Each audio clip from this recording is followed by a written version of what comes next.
नमस्कार मंडळी. लग्नानंतर होईलच प्रेम या मालिकेच्या आजच्या पुढील भागात आपल्याला असं पाहायला भेटलं. आता काव्याची आई तिला म्हणते आता ओटी भरण तर झाली, पण अगं 16 ऑगस्टला तुझी परीक्षा आहे ना, त्याचं काय झालं. तेवढ्यातच आता गुरुजी तिथे येतात आणि म्हणतात हो 16 ऑगस्टला परीक्षा आहे, पण त्याआधी एक महत्त्वाची परीक्षा आणि तुमच्या आयुष्यात 16 डिसेंबर सारखंच ह्या 16 तारखेला सुद्धा वादळ येणार आहे, असं आता गुरुजी इथे सगळ्यांना बोलतात. आणि गुरुजींचे ते सगळे बोल ऐकून सगळेजण घाबरतात बरं का.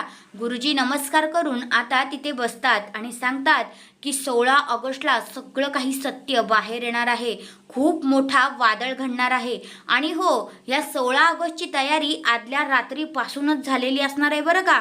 त्या वादळाची तयारी आदल्या रात्रीपासूनच झालेली असणार आहे, तर तुम्ही सगळेजण तयार राहा.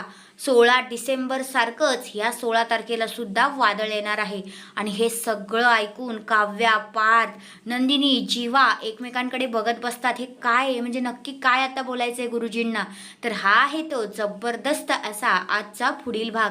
तुम्हाला सुद्धा असे रिव्ह्यू ऐकायला आवडत असतील तर माझ्या चॅनलवर नवीन असाल तर चॅनलला लगेच सबस्क्राईब करून टाका. धन्यवाद.